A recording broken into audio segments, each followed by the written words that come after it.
Hey guys, welcome back to my channel. If you're new here, I typically do reviews and reactions to politics, things on the news and TV shows. Tonight I'm doing an actually short review on the challenge. Not too much has happened, unfortunately. In my eyes, the show has gotten less and less intense and explosive and interesting compared to the first few episodes. The first few episodes were pretty crazy. Now obviously we're down to the wire and just kind of waiting for the final. But let's get into it. We see Big T right after she has won her first elimination and now she has her gold skull. I'm really happy for her. It was kind of like, is she gonna get the chance to get it? Because she's the last girl to have her gold skull. There's 5 gold skulls from what TJ had mentioned before, but now it seems like that was all a lie. But she now has finally got her, but now, like, what happens next? Everyone in the house has a gold skull, so now it's a matter of trying to secure that and not lose it. We see Casey and Amber B talking to each other, and I didn't realize how much trust they had in each other until now, but I was like, oh, the Big Brother alliance is strong until the end. At least I believed that when I was typing this.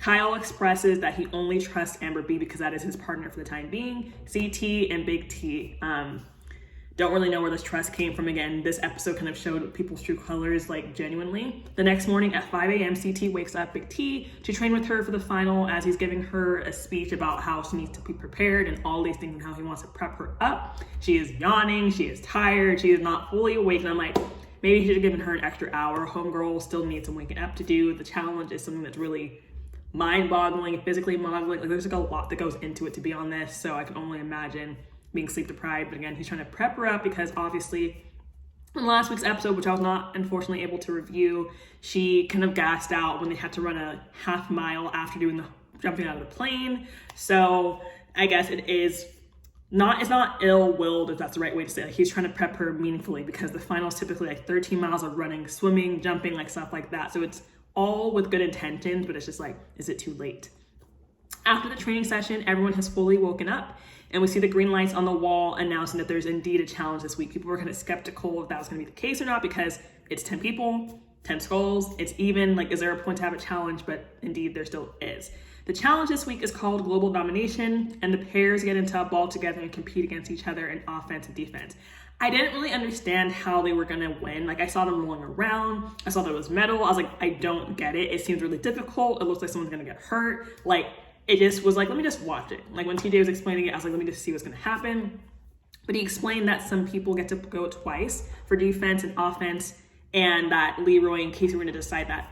Obviously, if they're going to be the deciding factor, also they're the deciding factor because they were the double agents last week. Obviously, they're going to pick themselves, so they can have a double advantage to win. They are the team to beat this season, obviously, because they've won several times now.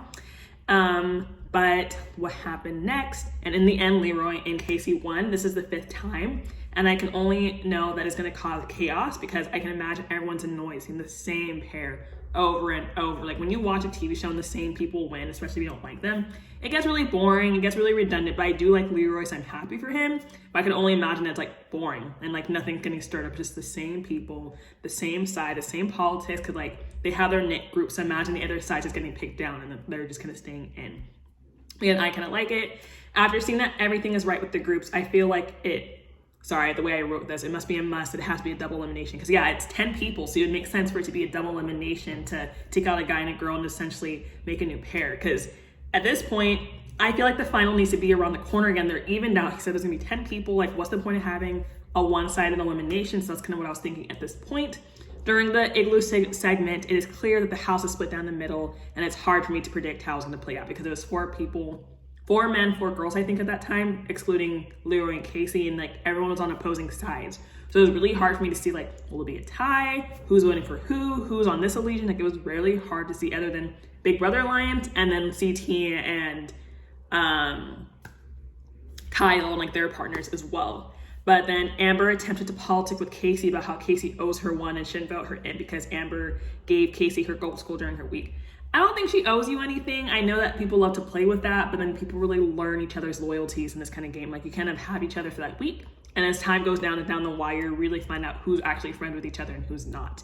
Also, it's Amber's rookie season. Although she's a part of the Big Brother Alliance, she's also on her first season, and it just kind of shows, you just find out who's really here for you.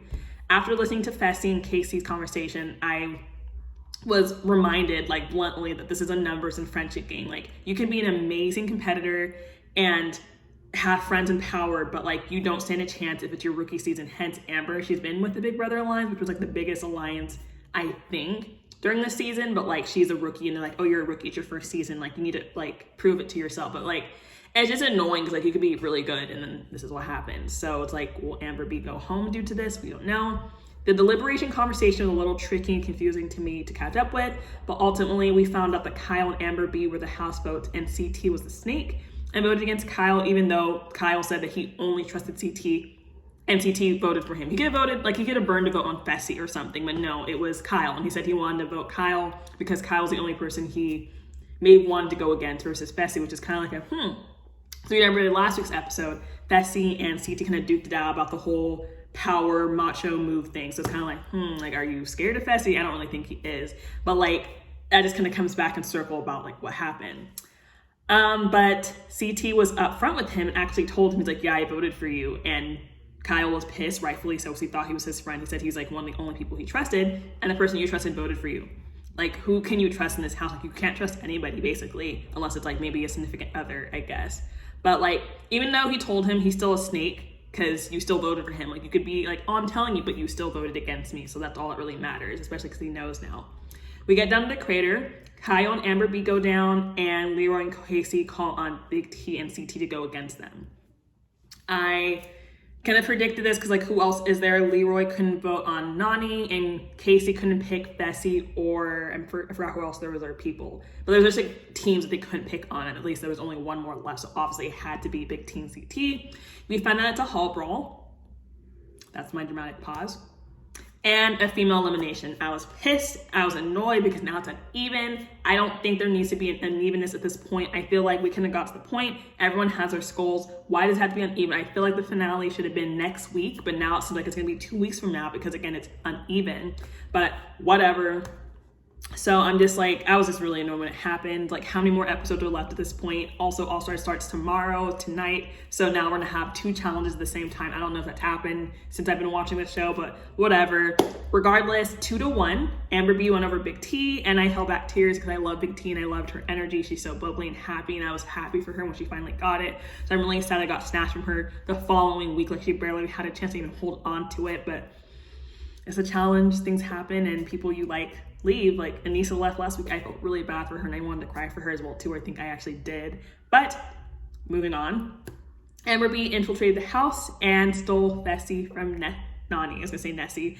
And then Nany picked Kyle, which I was like, weren't you just complaining about Kyle like 2 weeks ago? And now you're picking him again, and then CT is rogue. The thing is, CT and Kyle are like, please pick this one, because if you're rogue, you're essentially kind of exempted from having to compete the next week, like you're not jeopardized. But it's like, again, why is there an uneven number? Why is there another week? Everyone has their skulls, everyone's proven themselves, at least what it seems. So it's like, come on. But then TJ gave another vague comment about how you guys are 1 step closer or something like that. He said something different, not verbatim 1 step closer, but it's like, come on. Like, at this point, I just think the finale needs to be next week. Again, All-Star starts tonight, I guess. I'm on PT time, Pacific. So I'm really curious if they're gonna be airing it every Thursday or I guess Wednesday night, at what time. I'm trying to see how I would be able to review that. And if you're watching this, let me know if you want me to attempt to, because again, I don't really know how it's gonna work with my schedule. I'm sorry I wasn't able to review last week just because it happened. So let me know what you thought this review, the TV show, and see you in the next video. Bye!